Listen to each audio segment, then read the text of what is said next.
आखिरी चरण में होने वाले लोकसभा चुनाव के लिए सभी राजनीतिक दलों ने अपनी पूरी ताकत झोंक दी है। उसी कड़ी में आज देवरिया लोकसभा क्षेत्र में स्थित जिला मुख्यालय पर भारतीय जनता पार्टी के युवा मोर्चा के सम्मेलन में भाग लेने आए और इस सीट के बीजेपी उम्मीदवार शशांक मणि त्रिपाठी के पक्ष में संबोधन करने आए राजस्थान के मुख्यमंत्री भजन लाल शर्मा ने कहा कि देवरिया देवरावा बाबा की देवभूमि है।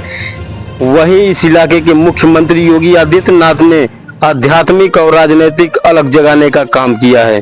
देवरिया किसानों की सरजमी रही।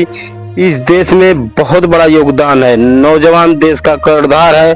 2014 में भारत को देखिए तो देश के भीतर आतंकवाद आते थे और अनेकों जगह बम धमाके करके चले जाते थे। आम जनता दहशत में थी।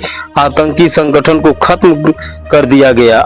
नक्सली काफी चरम पर पहुंच गया था। आज उसका भी सफाया हो चुका है। 2014 के बाद देश में एक भी घोटाले नहीं हुए।